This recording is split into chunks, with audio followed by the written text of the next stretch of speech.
তমেব শরণাঙ্গশ্চ সর্বভাবেন ভারত তৎপ্রসাদাৎ পরং শান্তি স্থানাং প্রাপস্যি সশতম। গোবিন্দ বললেন, আমার শরণে শরণ নাও, আমাকে সমর্পণ করো নিজেকে। তমেব শরণাঙ্গশ্চ সর্বভাবেন ভারত তৎপ্রসাদাৎ, তখনই কেবল আমার কৃপায় তুমি ইহকাল পরকালে পরম শান্তি পাবে, এছাড়া দ্বিতীয় কোনো পথ নাই। ভজন ছাড়া, ভগবানের চরণ আশ্রয় ছাড়া প্রকৃত অর্থে কোনদিনই সুখ নাই। পাষাণ অমৃতের প্রবল ধারাপথে সিক্ত হলেও তাহাতে অঙ্কুরোদ্গমের সম্ভাবনা থাকে কি? যদি আকাশ থেকে মেঘমালা হতে ঝড়ো ঝড়ো শ্রাবণ ধারায় বৃষ্টি ধারাপাত হয়ে পড়ে, তবে পাষাণের উপরের কোন বীজ কি অঙ্কুরোদ্গম হয়? হয় কি? হয় না। আর কি বলছেন? নাঙ্গলাং সারমা পদে বিবিধৃত সদাস্য, বহু চেষ্টা করেও সারমেয় কুকুরের লেজকে সোজা করা যায় কি? না। 6 মাস ধরে চেষ্টা করে পাইপ দিয়ে রেখে দিলেন, 6 মাস পরে ছেড়ে দিলে সারমেয় এই প্রভু ভক্ত কুকুরের লেজকে, লেঙ্গুরকে কখনো সোজা করা যায় না। আর এই ভূমণ্ডলে দাঁড়িয়ে, পৃথিবী মণ্ডলে দাঁড়িয়ে হস্ত প্রসারিত করে আকাশের চাঁদকে কেউ কি ধরতে পারে? পারা সম্ভব নয়। সেই রূপ যদি কেহ স্বরদর্শন, বেদ বেদান্ত ঠোঁটস্থ করে থাকে, পাণ্ডিত্যের দ্বারা আয়ত্ত করেও থাকে, তথাপি যদি কারো প্রতি গৌরের করুণা না হয়, তবে তিনি প্রেম ভক্তি লাভ করতে আদৌ পারবেন না। আকাশের বৃষ্টি ধারাতে যেমন পাষাণের উপরে বীজ অঙ্কিত হবার সম্ভাবনা নাই, সারমেয় বক্র কুকুরের লেজকে যেমন বহু প্রচেষ্টার দ্বারাই সোজা করা সম্ভব নয়, ভূমিতে দাঁড়িয়ে কেহ আকাশের চাঁদকে যেমন স্পর্শ করতে পারা সম্ভব নয়, বহুবিধ জ্ঞান, ধন, জন, সম্মান থাকলেও যদি কারো গৌর চরণে রতিমতি না হয়, কেউ নিতাই চরণে তার আসক্তি না হয়, তিনিও প্রেম ভক্তি লাভ করতে পারবেন না, সম্ভাবনা নয়। চাই গৌরাঙ্গের করুণা। চারিবেদ সরদর্শন পড়িয়াছে যে জন, সে যদি গৌরাঙ্গ নাহি ভজে। চারিবেদ সরদর্শন পড়িয়াছে যে জন, সে যদি গৌরাঙ্গ নাহি ভজে। বিধাতার অধ্যয়ন লোচন বিহীন জন, অন্ধের দর্পণ কিবা কাজে। হোক সে যুবতী, হোক সে সুন্দরী, কিন্তু অন্ধ যদি সুন্দরী হয়, যুবতী হয়, তার সামনে দর্পণ রেখে লাভ কি? যে জন্মান্ধ, সে সুন্দরী হলেও তার সামনে আয়না রেখে, দর্পণ রেখে কোনো কাজ আসে কি? তুমি বেদ জানো, শাস্ত্র জানো, পাণ্ডিত্য জানো, তোমার ধন আছে, মান আছে, পদ প্রতিষ্ঠা আছে, অথচ যদি গৌর চরণে অনুরাগ না থাকে, তবে অন্ধের সামনে দর্পণ রাখার মতো কি কাজ তাতে? এই জন্য শাস্ত্র বলেছেন যে না, শ্রী গৌর চরণে, নিত্যানন্দ চরণে একান্ত আসক্তি, প্রণতি, স্তুতি, সমর্পণ যদি না থাকে, জীবের সবই অসাধ্য। করুণা চাই, কৃপা চাই। দেখুন, আমি আপনাকে দেখতে পাচ্ছি আমার চক্ষুমান জ্যোতির দ্বারা, আপনিও দেখতে পাচ্ছেন। দিনের বেলা যদি দেখি দুজনকে, আপনি দাবি করতে পারবেন না যে আপনার চোখ দেখছে। আমাকে আপনার চক্ষু দিয়ে দেখছেন, আপনি দাবি করতে পারেন না। যদি আকাশে সূর্য না থাকতো, পাশে থাকতেও, চোখ থাকতেও, চোখে দেখবার ক্ষমতা থাকতেও দেখতে পাওয়া যেত কি ঘোর অমানিসার অন্ধকারে দেখা যায় কি নিজের হাতটা? চোখ যদি অভিমান করে আমি তোমাকে দেখছি, এটা চোখের অভিমান। চোখ দেখে না, চোখকে প্রকাশমান সূর্য দেখায়। চোখ কেন অভিমান করবে? আমি দেখি। আচ্ছা, রাত্রে আপনি চার্জার লাইট অন্ধকারে জ্বালিয়েছেন, চার্জার লাইটের অভিমান এলো আমি অন্ধকার দূর করছি। আসলে চার্জার লাইটের আলো অন্ধকার দূর করছে, এই অভিমান থাকা উচিত না, কারণ বিদ্যুৎ দিয়ে তাকে সারাদিন চার্জ দেওয়া হয়েছে। যে বাড়িতে বিদ্যুৎ নাই সে বাড়িতে চার্জার লাইট থেকেও আলো দূর করতে পারবে? চার্জার লাইট যদি অভিমান করে আমি আলো দিচ্ছি, ভুল তোমার অভিমান, মিথ্যা তোমার অভিমান। বিদ্যুতের দ্বারা শক্তি পেয়েছো তাই জ্যোতি দিতে পারছো। তোমার কিছু করার নেই, তোমার অভিমান সাধে না, তুমি কিছু করতে পারো না। জীব যতদিন সমস্ত কর্ম ভগবানের সমর্পণ না করে ওই কর্মের কর্তা এবং কর্তৃত্ব অভিমান রাখবে, ততদিন সেই কর্ম তার মুক্তির, বন্ধন মুক্তির কারণ না হয়ে আরো সে বন্ধনে জড়াবে। কথাটি ভালো করে শুনুন। মত কর্ম কিত মত পরম মত ভক্ত সঙ্গ বর্জিত নির্বৈর সর্বভূতেষু যমেতি পাণ্ডব। তুমি যা কিছু কাজ করছো সেই কর্মগুলি আমার উদ্দেশ্যে মত কর্মকৃত, আমার উদ্দেশ্য করো। তুমি করছো এই অভিমান যেন তোমার না থাকে। এ সংসারে তুমি বলে, কর্তা বলে কেহ নাই। এই জন্য শাস্ত্রে বলেছেন ভগবানের উদ্দেশ্য সমর্পিত হয়ে কর্ম করো। যতদিন বীজ ততদিন বৃক্ষ, যতদিন বৃক্ষ ততদিন বীজ। ফুরাবে কি? বীজ থেকে বৃক্ষ, বৃক্ষ থেকে বীজ, নিষ্পত্তি হবে কি? তেমনি যতদিন আমি করছি, আমার দ্বারা হচ্ছে, এই অভিমান থাকবে, ততদিন তোমার জন্ম মৃত্যু ফুরাবে না, আসতেই হবে। কর্মফল থাকতে তোমাকে বারবার আসতে হবে। বীজ থেকে বৃক্ষ, বৃক্ষ থেকে বীজ।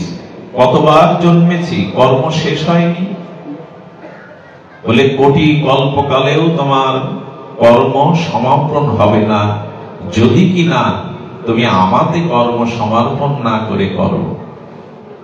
বীজ থেকে আবার বৃক্ষ, বৃক্ষ থেকে আবার বীজ। যে কামনা বাসনা নিয়ে বললাম ওই পূরণের জন্য আবার গতাগতি আসা যাওয়া, ফুরাবে না। এক কাজ করো, বীজটাকে পুড়িয়ে দাও, ধান থেকে খোসাটা ছাড়িয়ে দাও, চানাটা, ছোলাটা, মটর দানাটা বালুতে, কড়াইতে তাপ দিয়ে ভেজে ফেলো, আর অঙ্কুর হবে কি? তেমনি ভগবান ভজনের দ্বারা কর্তৃত্ব অভিমান ত্যাগ করে ভগবানের কর্ম সমর্পণ করে। খোসা ছাড়ানো মানে অভিমান ছাড়ানো। ধানের খোসা যদি একবার ছাড়ান, ওই চাল থেকে আর অঙ্কুর উদ্গম হবে না। কিন্তু খোসাটার মহিমা হলো যতদিন খোসা আছে ততদিন ধান যেখানেই পড়ুক অঙ্কুর উদ্গম হবে। খোসা ছাড়াও, আমি কর্তা, আমি করছি, এই অভিমান ছাড়াও, তবে তোমার আর এভাবে জন্ম মৃত্যু চক্রে আসতে হবে না। কথাগুলি সকলের জানা, সকলেই বৃক্ষ, সকলেই শাস্ত্রজ্ঞ, কিন্তু না, এ কথায় আমরা ধ্যান দেইনি। এ কথা আমাদের অভিমান ছাড়েনি, কর্তৃত্ব ভাব ছাড়েনি।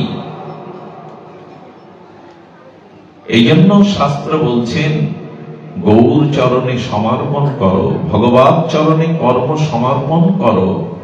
তুমি কর্তা সাজতে যেও না, কর্তৃত্ব অভিমান নিতে যেও না।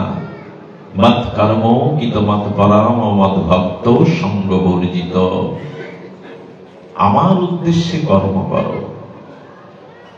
এটি জীবনের কর্মযোগের প্রথমের প্রাথমিক আমাদের শ্রীমদ্ ভগবদ গীতা জানিয়েছেন, অর্জুন কর্ম তোমার নয়, তুমি নিমিত্ত মাত্র ভব সব্যসাচী। তুমি নিমিত্ত মাত্র, তোমার কিছু করার নেই। এই অভিমান গেছে তো আমাদের, আমি বক্তা, আমি গায়ক, আমি কর্তা। এই জন্য কর্তৃত্ব অভিমান বা নিজের ভোগবাসনা ভগবানের সমর্পণ সমর্পিত না হওয়া পর্যন্ত আসা যাওয়া ফুরাবে না। ভাগবতে কেন এসেছেন? এসেছেন এই জন্য, হরি কথা শ্রবণ করলে শুদ্ধ মহন্ত সাধু অনুভববেদ্য ভক্তের মুখ থেকে হরি কথা শুনলে ভাবের সংস্কার হয়। আর যার ভাব সংস্কার হয়,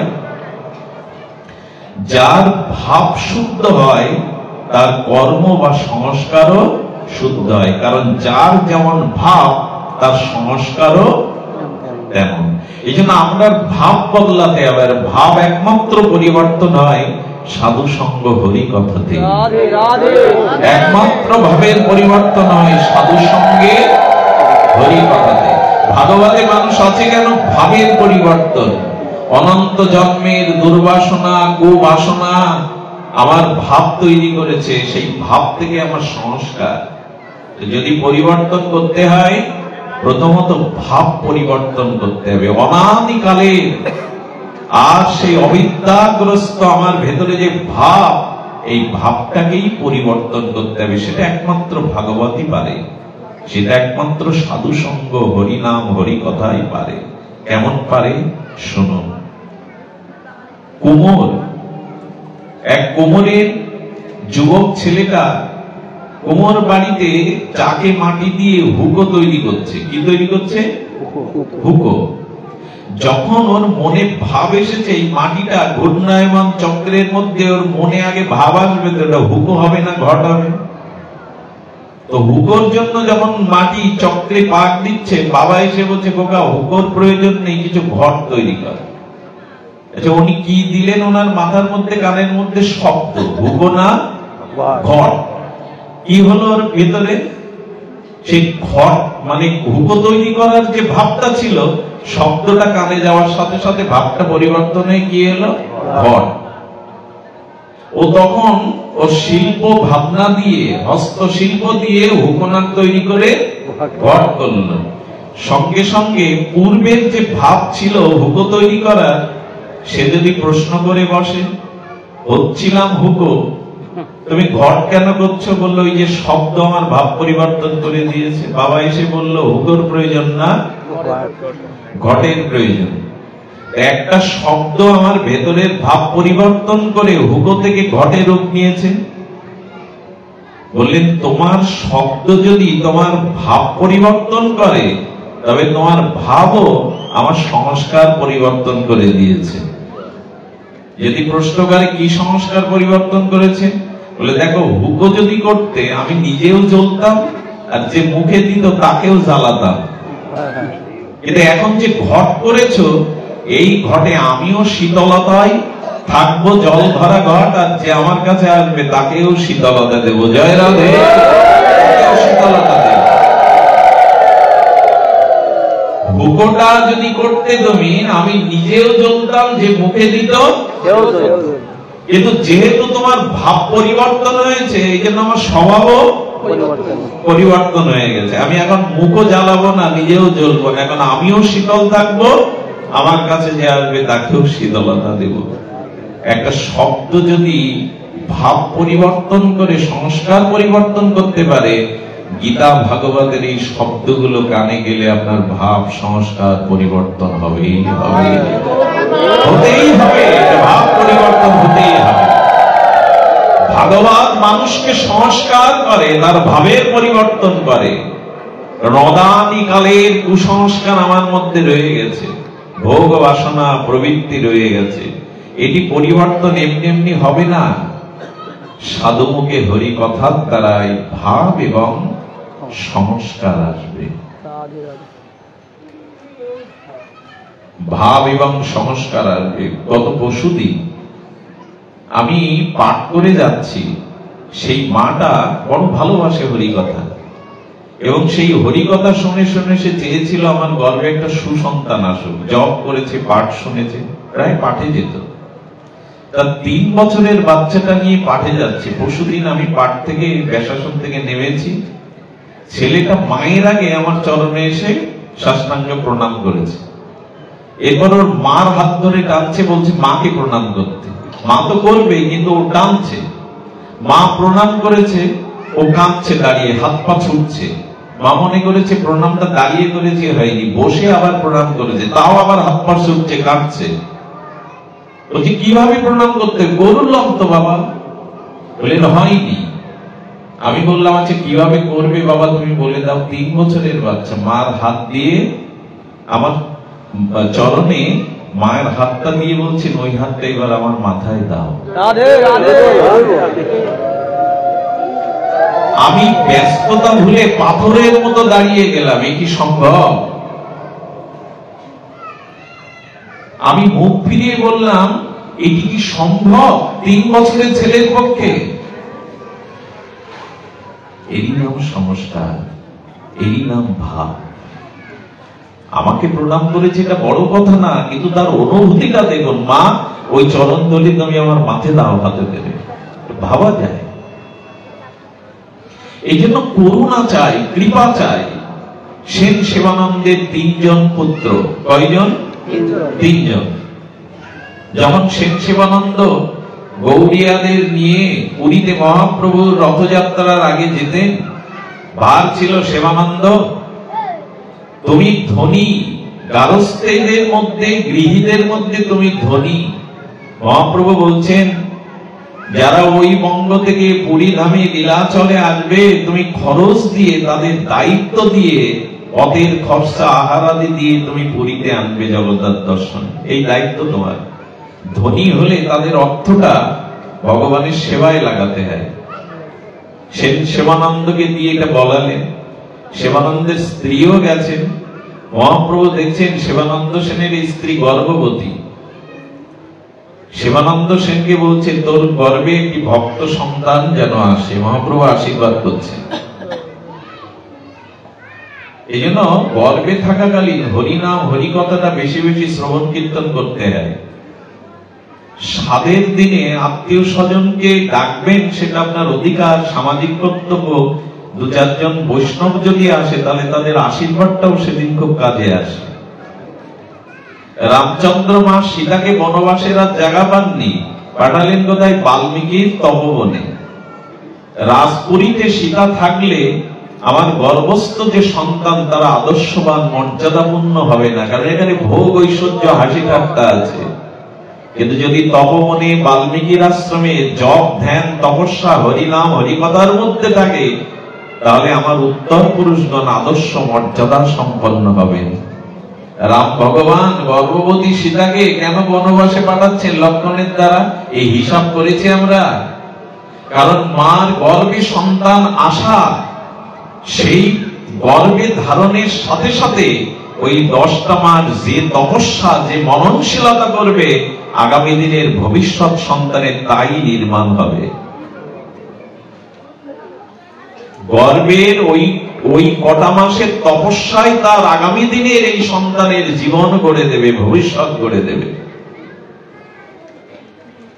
আমি আমার মাকে একবার, গর্ভধারিণীকে প্রশ্ন, নিজের কথা বলতে নাই, কিন্তু অন্যের কল্যাণে আসলে সে কথা গোপনও রাখতে নাই। আমি ছোটবেলা থেকে 9 বছর থেকে ভাগবত করি, গীতা পড়তাম, সবাই ডেকে নিয়ে যেত। কেন পড়তাম? ভালো লেখাপড়াও জানি না, হারমোনিতে তুললেই কীর্তন হয়ে যেত, কারো কাছে সারে গামা দেখিয়েও নেই।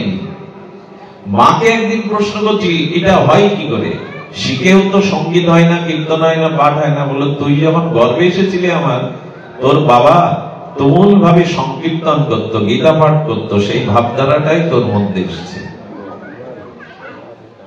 নিজেকে দিয়ে যদি কোনো দৃষ্টান্ত দিতে হয়, যদি অন্যের কল্যাণ আসে, নিজের অভিমান প্রকাশের জন্য না। এই জন্য সীতামাকে তপবনে রেখেছিলেন, এই জন্য যে না আমার সন্তান যাতে মর্যাদা সম্পন্ন হয়। এই হিসাব আছে এখন আমাদের। এই গর্ভের সন্তানটা পোষণ পাচ্ছে, ওইখানেই মায়ের ভাবধারাগুলি সব গ্রহণ করছে। শিবানন্দের স্ত্রীকে বললেন পূর্ণাবধি ভব, সুসন্তানের মা হও। আর শিবানন্দকে বললেন সন্তানটা হলে, জগতে ভূমিষ্ঠ হলে একবার আমার কাছে নিয়ে এসো। সেই সন্তানকে কোলে করে নিয়ে গেল, কিন্তু সন্তান হয়েছে প্রভুর আশীর্বাদে বোবা, অথর্ব, কথা বলে না, তেমন নড়াচড়া করে না, যেন অথর্ব মাংসপিণ্ড। জীবন আছে কিন্তু জড়। মহাপ্রভুর ইচ্ছা আশীর্বাদ মনে করে স্ত্রীকে নিয়ে পুরীতে গেলেন। প্রভু বসে আছেন সিংহাসন কোটি সূর্য সম প্রেম জ্যোতিতে আভাসিক্ত হয়ে। প্রভু ভক্তগণ পরিবেষ্টিত হয়ে বসে আছেন। প্রভুর চরণের কাছে গিয়ে শিবানন্দ সন্তানটা দিয়ে সবার পিছনে চলে গেল। এই দেখুন, মহতের সামনে খুব বেশি যেতে নেই, নিজের অভিমান প্রকাশ হয়, আমি ওনার লোক, আমি ওনার সেবক। ওর সন্তানটাকে রেখে সবার পেছনে চলে গেছে। ছেলেটা কথা বলতে পারে না, অথর্ব, তাকে রেখে চলে গেল কেন? দৃষ্টান্ত দিচ্ছে শিবানন্দ, এ সংসার, আমি স্ত্রী পুত্র কোনটাই আমার নয়, আমিও আমার নয়, প্রভু তোমার, তাই তোমার চরণে দিয়ে গেলাম। ছোটবেলা থেকে যদি সন্তানদের ভগবত চরণে সমর্পণ বুদ্ধি শেখানো যায়, আমি পিতা হতে পারি, আমি তোর মা হতে পারি, কিন্তু তোর জন্ম, তোর আত্মা, তোর এই জগতে আসাটা আমাদের উপরে নির্ভর করেনি। তোর একজন পিতা আছে, তিনি পরম পিতা। এই কথা শেখায় আমরা যে আমি তোর প্রকৃত পিতা বটে, কিন্তু তোর আরো একজন পরম পিতা আছে, তার চরণে সঁপে দেওয়ার চিন্তা আছে কি একজন পরম পিতা। দেখুন, ভগবানকে যদি স্মরণ করিয়ে নেন, সে অকৃতজ্ঞ হবে। যদি সন্তানাদিকে ভগবানের চরণে দিয়ে না বলেন যে আমি কর্তব্য পালন করছি, কিন্তু আমি তোর পরম পিতা নই, আমি তোর পরম মাতা নই, শ্রী গোবিন্দই হলো তোর পরম পিতা, পরম মাতা। আর এটা সত্যও বটে। কেউ কেউ বলে পিতা মাতার সেবা করলেই সব হয়ে যায়, ভগবানের সেবা, ভগবানের ভজনের দরকার নেই। একদল আছে বুড়ো, তারা এই কথা বলে বেড়ায়, ভগবান ভগবান দরকার নেই, ঈশ্বর বিশ্বর নেই, পিতা মাতার সেবা করো। এটা শাস্ত্রীয় কথা নয়। পিতা মাতার থেকে বড় দেব দেবী জগতে নাই। পিতা মাতাকে সেবা শ্রদ্ধা না করলে কেউ জগতে আশীর্বাদও পায় না, উন্নতির শিখরে উঠতে পারে না। কিন্তু ভগবানকে বাদ দিয়ে, ভগবান ভজনকে বাদ দিয়েও পিতা মাতার উপাসনা শাস্ত্র বলে যায়নি। যদি বলেন কেন, পিতা মাতা জন্ম দিয়েছে, মা গর্ভে ধারণ করেছে, পালন পোষণ করেছে, গর্ভ যন্ত্রণা, প্রসব বেদনা সহ্য করেছে।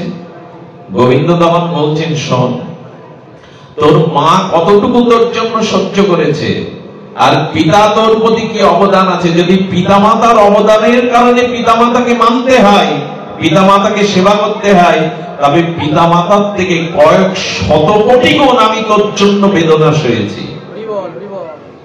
এক জন্মে মানুষ হইনি আমরা, 84 লক্ষ জনি ভ্রমণ করে আছে। আমি যখন মলমূত্রের কীট হয়েছিলাম, ভালো করে দেখবেন, মলমূত্রের মধ্যে অতি পাপ করলে, ব্রাহ্মণ বৈষ্ণব অপমান করলে, অতি পাপ করলে মলমূত্রের কীট হতে হয়।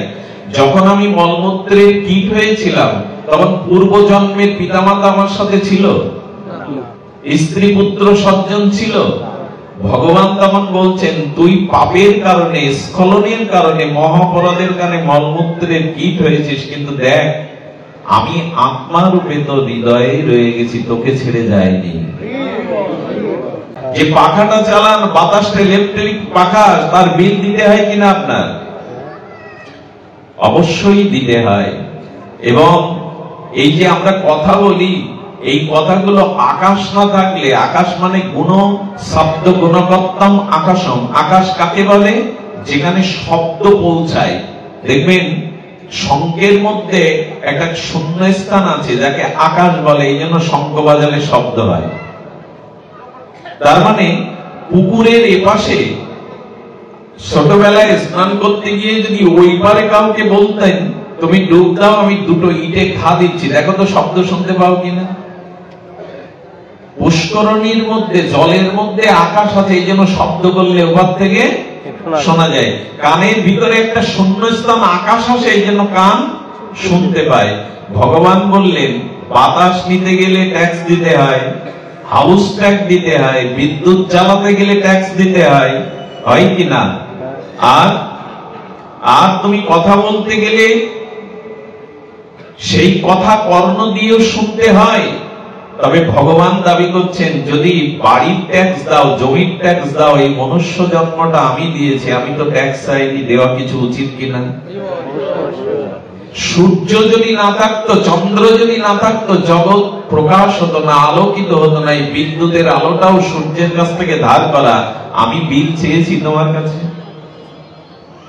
বিদ্যুৎ বিল না দিলে পল্লী বিদ্যুৎ কেটে দিয়ে যাবে। ভগবান আজও পর্যন্ত বিল চাইনি, চন্দ্র সূর্যের দিয়ে যাচ্ছেন। কৃতজ্ঞ হলে তাকে স্মরণ করা উচিত কিনা? এরপরে চিন্তা করুন, বাতাস না থাকলে হাঁসফাঁস করি, কারেন্ট না থাকলে, বিদ্যুৎ না থাকলে বাতাসের ব্যবস্থা করি। ভগবান বলছেন, জন্ম থেকে আজ পর্যন্ত অক্সিজেন আর বাতাস আমি জুগিয়েছি, কি বিল চুকিয়েছ তুমি? আকাশ যদি না থাকতো, কেউ কারো কথা শুনতে পেত না। আমি সেই আজকাল মোবাইল ব্যবহার করলে তার বিল দিতে হয় কিনা, টেলিফোন ব্যবহার করলে বিল দিতে হয় কিনা? আমি আকাশের দ্বারা শব্দ তোমার আমার মধ্যে আর বিনিময় করার আকাশকে দিয়েছি, বিল তো চাইনি। এই ভগবানকে যারা ডাকে না, তাদের কি বলবেন? জগতের পিতা কৃষ্ণ যে নাম ভজে বাপ, পিতৃদ্রোহী পাতকের জন্ম জন্ম তাপ। তাই শুধু জগতের সেবা নয়, শুধু জগতের সংসার নয়, ভগবানকে সেবা করাও আমাদের অন্যতম কর্তব্য। ভগবান ভজনের জন্যই মনুষ্য জন্ম।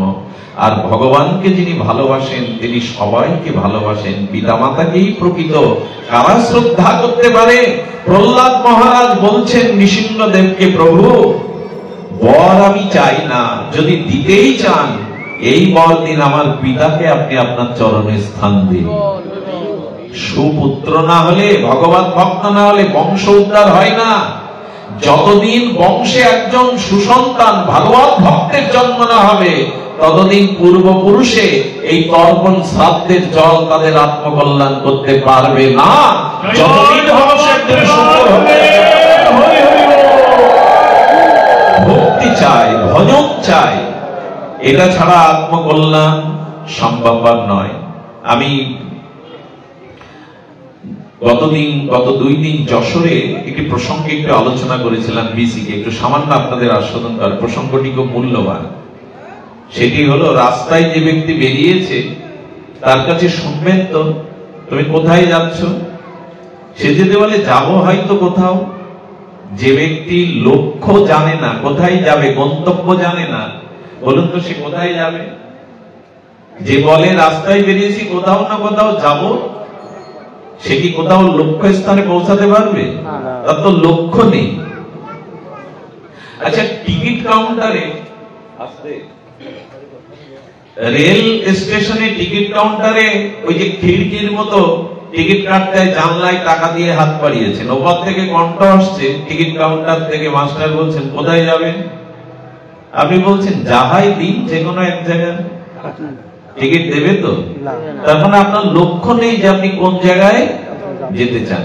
আচ্ছা, আজকে মজুমদার ভবনে এসেছেন, এটা লক্ষ্য করে এসেছেন, লক্ষ্য পথে এসেছেন, লক্ষ্যকে নির্ণয় করে এসেছেন যে মজুমদার ভবনে হরিকথায় অধিবাসে যাব।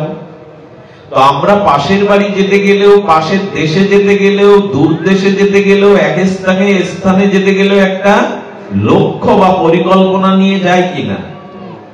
যদি তাই হয়, এখন নিজের কাছে প্রশ্ন করুন তো, আমার জীবনের লক্ষ্য কি? মানে আমি কোথায় যেতে চাই, কি হতে চাই? যার জীবনে এই লক্ষ্য স্থির হয়নি, সে লক্ষ্য শূন্য হয়েই ঘুরবে। কারণ লক্ষ্য একটা চাই, নির্দিষ্ট গন্তব্য চাই। আচ্ছা, উত্তর পাওয়া যাবে। এখন এখানে 100 ছাত্র ছাত্রীদেরকে ডাকুন, তাদের কাছে জিজ্ঞাসা করুন তোমার জীবনের লক্ষ্য কি? খুব ধ্যান দিয়ে শুনতে হবে কথাটা। তো 100-র মধ্যে 99 না, 100 জনই তরুণ তরুণী বা শিশু কিশোররা কি বলবে জানেন? কেউ বলবে আমি ডাক্তার হতে চাই, আমার জীবনের লক্ষ্য আমি ডাক্তার হতে চায়, কেউ বলবে আমি ইঞ্জিনিয়ার হতে চাই, কেউ উকিল, কেউ ব্যারিস্টার, বলবে কিনা? আমার মনে হয় 100-র মধ্যে এখন পাওয়া যাবে না যে আমি সন্ন্যাসী হতে চাই, সাধু হতে চাই, এই কথা। বর্তমান পরিবেশ, বর্তমান শিক্ষা দীক্ষা আমাদের এমন একটা জায়গায় এনেছে, সবাই ওই হতে চায়, ডাক্তার, মাস্টার, ইঞ্জিনিয়ার। ঠিক আছে, এটা ভালো লক্ষ্য, কে না হতে চায়। এইবার প্রশ্ন করুন, তারা ডাক্তার, মাস্টার, ইঞ্জিনিয়ার, ব্যারিস্টার হতে চায় কেন? দার্শনিকরা বিচার করে বলেছেন, ওটা হতে চাওয়ার উদ্দেশ্য কি?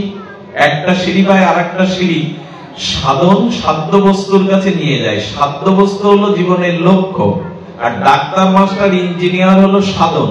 সাধন আর সাধ্য বস্তু এক জিনিস নয়। যার দ্বারা চরম লক্ষ্যকে প্রাপ্তি হওয়া যায় তাকে সাধ্য বস্তু বলে, আর ওই প্রাপ্তির যে উপায় তাকে বলে সাধন।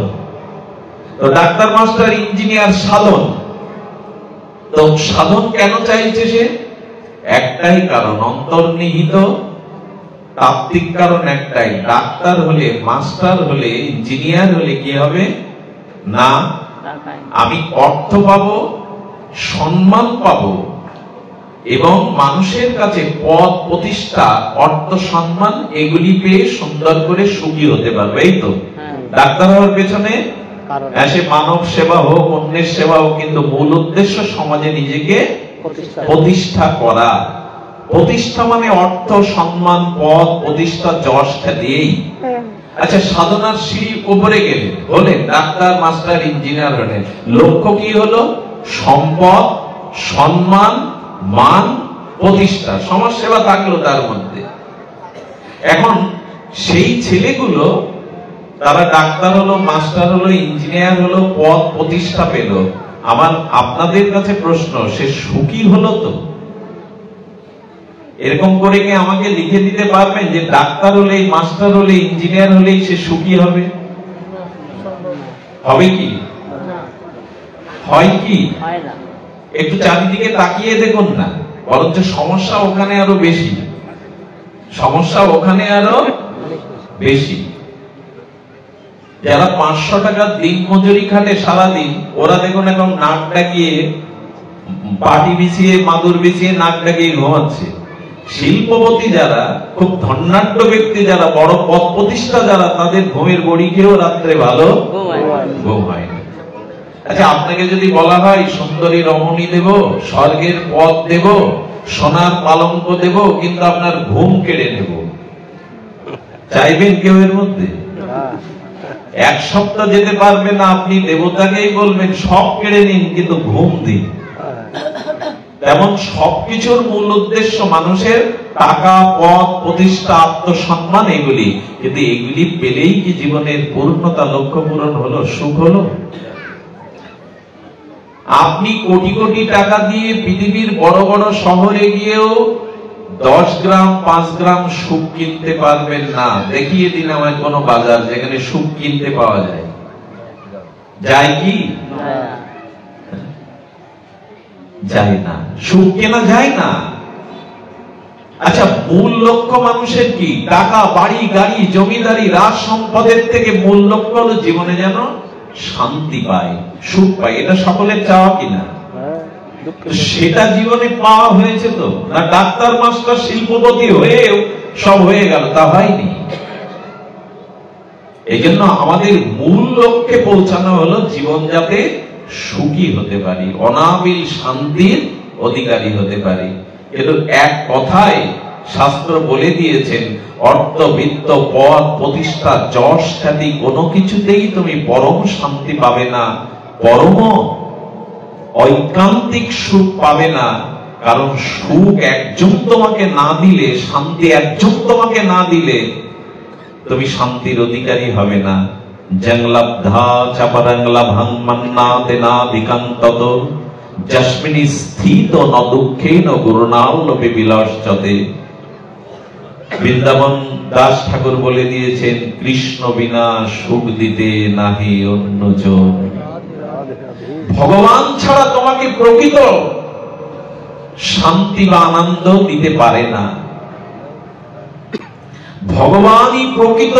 এই জন্য শ্রীকৃষ্ণ বলছেন, তমেব শরণাঙ্গশ্চ সর্বভাবেন ভারত তৎপ্রসাদাৎ পরাং শান্তে স্থানাং প্রাপস্যি স700তম।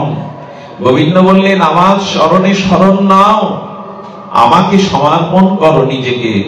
তমেইবা শরণাঙ্গশ্চ সর্বভাবেন ভারত। তৎপ্রসাদাৎ, তখনই কেবল আমার কৃপায় তুমি ইহকাল পরকালে পরম শান্তি পাবে, এছাড়া দ্বিতীয় কোনো পথ নাই। ভজন ছাড়া, ভগবানের চরণ আশ্রয় ছাড়া প্রকৃত অর্থে কোনোদিনই সুখ নাই। কোন ব্যক্তি খাদ্য তখনই গ্রহণ করে যখন তার ক্ষুধা থাকে। আমার তো ক্ষুধা নেই। আর সেই ব্যক্তি খাদ্য গ্রহণ করে যিনি সেবা করেন, তার সেবার মনোভাব আছে কিনা। আমার মনে হয় এখানে দুটোর অভাব দুর্যোধন। তোমার সেবার মনোভাবও নেই, আর আমার ক্ষুধাও কাজ করছে না। বলে তাহলে আপনি বিশ্রাম নিন। এখন আর কোথায় যাবেন? এই রাজপুরীতেই বিশ্রাম নিন, সোনার পালঙ্কে। তখন বলছে দুর্যোধন, এই রাজপ্রাসাদটা কার? বলছে কেন আমার? হঠাৎ করে তখন বলছেন, দেখো আমি কিছু পেতে পারবো না, কারণ আমার সন্ধ্যায় এক বাড়িতে নিমন্ত্রণ আছে। বলে এইখানে আসবার কথা আপনাকে কে নিমন্ত্রণ করলো? বললো সেই বাড়িতে নিমন্ত্রণ শুধু না, সেখানে আমাদের রাত্রি যাপনেরও আমার কথা দেওয়া আছে। বলে কে নিমন্ত্রণ করলো আপনার? বিদুর ছিল সবার পিছনে দাঁড়িয়ে। বিদুরকে কৃষ্ণ সামনে ডেকে বলছেন, বিদুরের বাড়িতেই আজ আমার নিমন্ত্রণ। বলে কখন করলো নিমন্ত্রণ? নিমন্ত্রণটা গোবিন্দ মিথ্যা বলছেন না। কৃষ্ণ যেদিন আসবে না হস্তিনাপুরে, সেদিন বিদুর কেঁদে কেঁদে বলেছিল, তুমি তো কাঙালের ঠাকুর। দুর্যোধনের মতো রাজতরণ তৈরি করে, রাজপ্রাসাদ তৈরি করে, আর তোমাকে আলোক সজ্জা করে আমার আনার ক্ষমতা নেই। প্রভু, তুমি তো কাঙালের হরি, তুমি আমার গৃহে আসবে না? হস্তিনাপুরে আসছে, অথচ আমার গৃহে পাক ধুলো দেবে না। নিমন্ত্রণটা ওই সময় গোবিন্দ গ্রহণ করে ফেলেছে। শুধু মুখে নিমন্ত্রণ হয় গো, অন্তরে নিবেদন হয়ে গেছে। বলে না, ওখানেই আমার নিমন্ত্রণ। আর শোনো, তুমি বলছো এই বাড়িটা তোমার। বিদুরকে জিজ্ঞেস করছে, বিদুর, ওই যে কুড়ে ঘর দেখা যায় ওটা কার? বললেন বিশ্ব ব্রহ্মাণ্ড তোমার, ও ঘরটাও তোমার। গোবিন্দ দুর্যোধনকে বলছেন, মানুষ দিন শেষে কোথায় যায়? লোকের ঘরে না নিজের ঘরে? ও বলছে ওটা আমার ঘর, তুমি বলছো এটা তোমার রাজপ্রাসাদ। দুর্যোধন, আমি নিজের ঘরেই চললাম। আচ্ছা, রাবণ স্বর্ণময় লঙ্কার অধীশ্বর, লঙ্কেশ ত্রিভুবন বিজয়ী রাবণ, সেই রাবণ শান্তি পেল না জীবনে। কিন্তু বনের মধ্যে কুড়ে ঘরে বনের ফল খেয়ে বাজলো যে শবরী, তার গৃহে রাম গিয়ে তাকে হাতে করে শৃঙ্গার করে বৈকুণ্ঠে পাঠিয়ে দিলেন। রাবণ শান্তি পেল না, শবরী পেল। কারণ রাবণ ভগবানের চরণে শরণ নেয়নি, কিন্তু শবরী ভগবানের চরণে শরণ নিয়েছে। সুখ পাওয়ার, শান্তি পাওয়ার এটাই দৃষ্টান্ত। আত্মজ নিচ শ্রেণী হয়েও শবরী ভগবান রামকে ভালোবেসে বনে বাস করেছে, প্রতীক্ষা করেছে, ফুলমালা নিয়ে প্রতিদিন পথবানে চেয়ে থাকতে, এই বুঝি আমার রাম এলো, এই বুঝি রাম এলো। এটো ফলগুলো এটো করে রাখতো, কোনটা মিষ্টি ফল, রাম যদি এসে চাই, আমি ক্ষুধার্ত, কি দেব রামকে?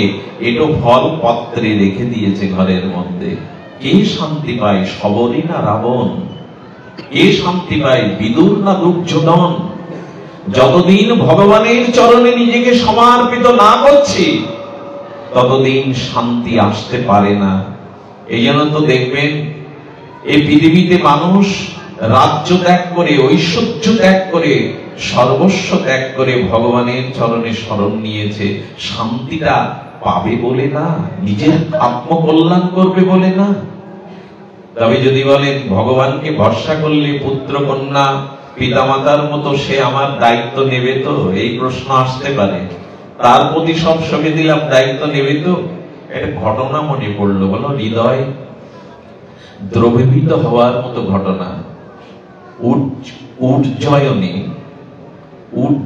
উজ্জয়নে এখানে একজন শিল্পপতি থাকতেন। খুব ধ্যান দিয়ে শুনুন।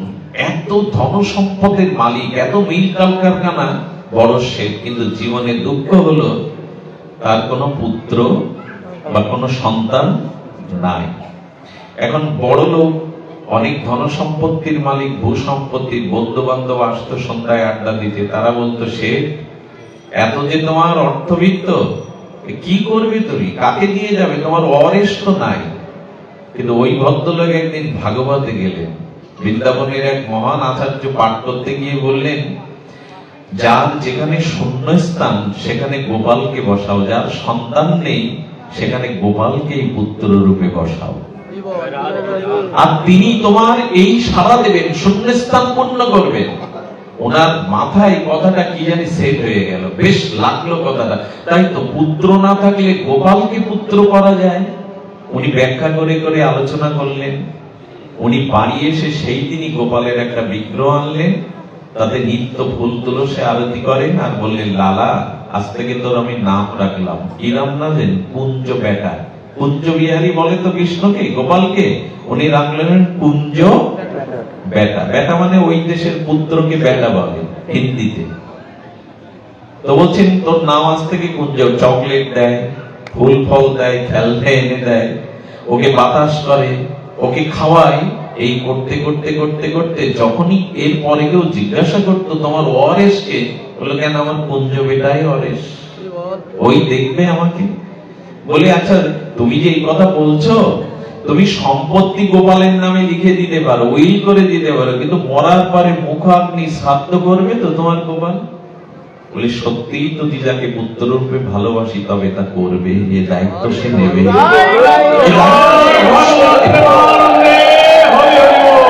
এই করতে করতে ভক্তমন্ডলী, কেউ প্রসাদ থেকে বঞ্চিত হবে না, প্রসাদ পেয়ে যাবেন। আরে এখন বলতে হবে না, প্রসাদ তো এইটাই, প্রসাদ তো এইটাই।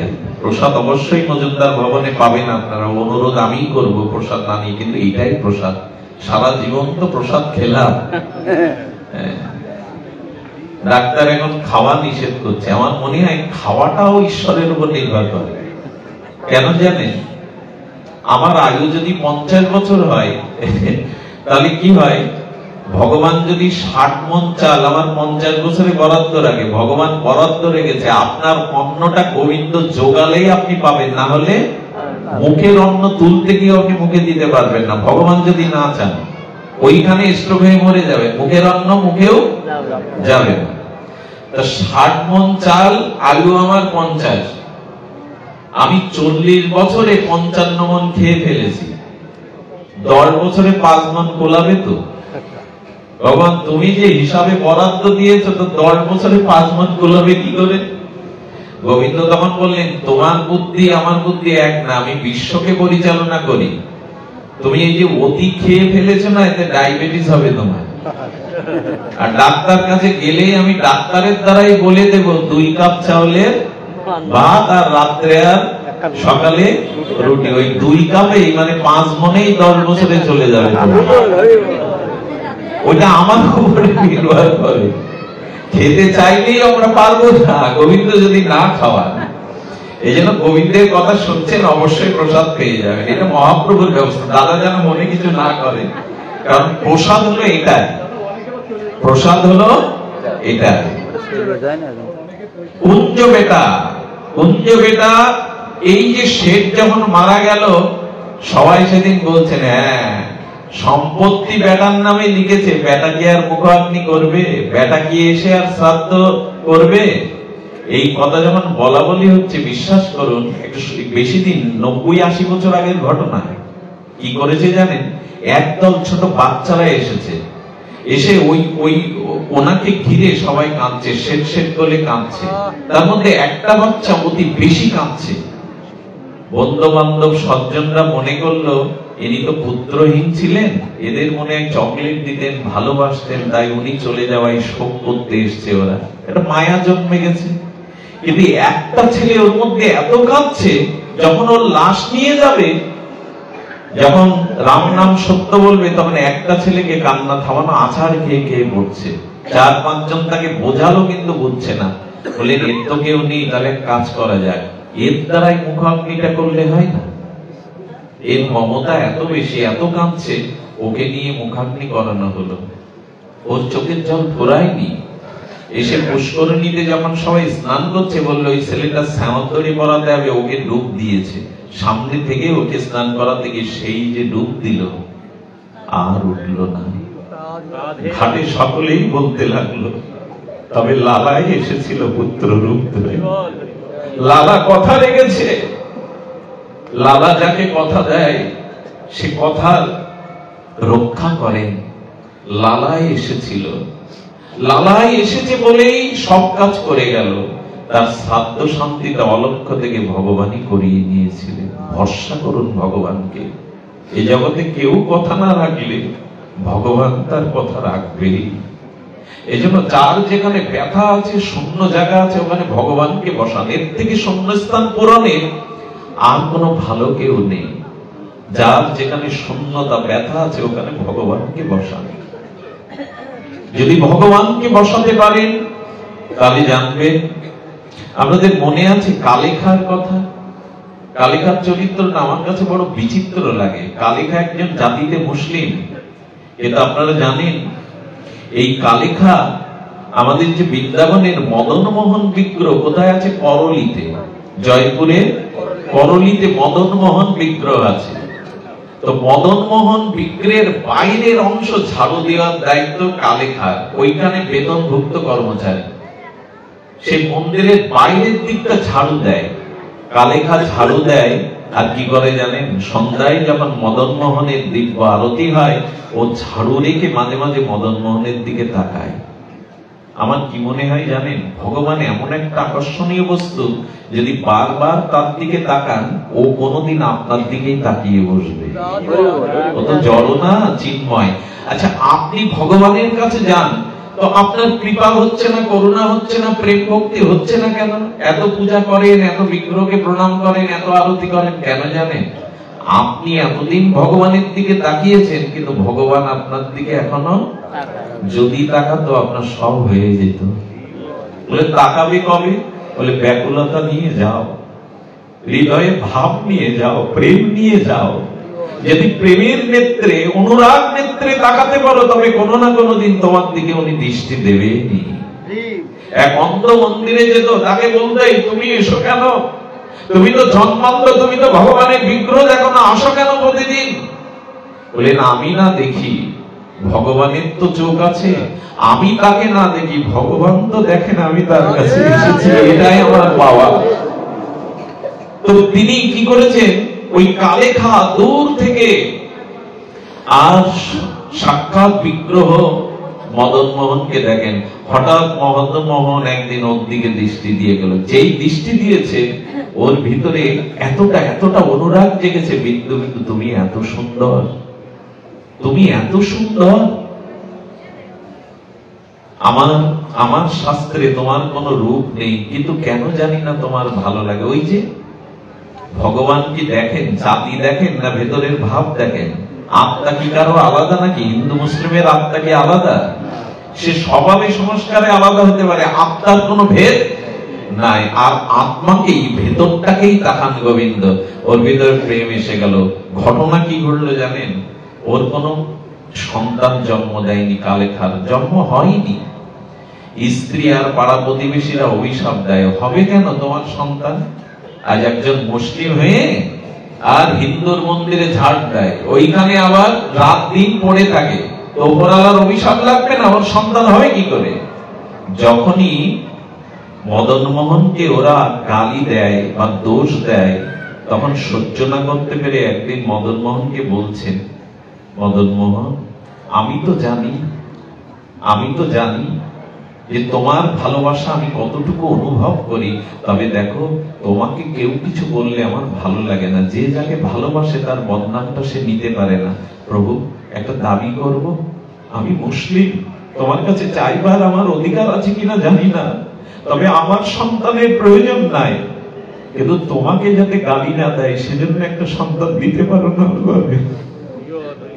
যেই চোখের জলে নিবেদন করে দিয়েছে, মঞ্জুর হয়ে গেছে।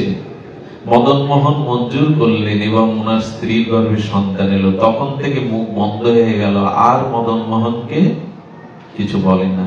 সন্তান জন্ম নিল, হাঁটি হাঁটি পা পা করে ক্রমচক্রে 5 বছর বয়স হলো, আনন্দেই কাটছিল। স্ত্রী সন্তান পেয়ে কিছুটা এদিক ভুলে গেছে। আর ধীরে ধীরে ধীরে ধীরে পরলিতে এই কালেখার প্রেম আর উত্তর উত্তর বেড়ে যাচ্ছে। বাড়িতে থাকতে ভালো লাগে না, রাত দিন ওখানে ঝাড়ু দেয় আর বলে, তুমি কি সত্যিই আমার সেই আল্লাহ? তুমি কি সত্যিই সেই চির সুন্দর? এইভাবে প্রেম এসে গেছে। ভালোবাসা কার সাথে কার কখন ভাব হবে ভগবানের, এই হিসাব নিকাশ করে শাস্ত্রের পৃষ্ঠায় লিখে দেওয়া যাবে না। এই লক্ষণ শাস্ত্রে কার কখন কৃপা হয়ে যাবে। অহেতুক কৃপা সিদ্ধ ভগবান কাকে কৃপা করবে। কিন্তু ঘটলো একটা দুর্ঘটনা। দুর্ঘটনা কি সুঘটনা আমার জানা নাই, কিন্তু ঘটলো। ছেলেটা সর্পাঘাতে মারা গেল।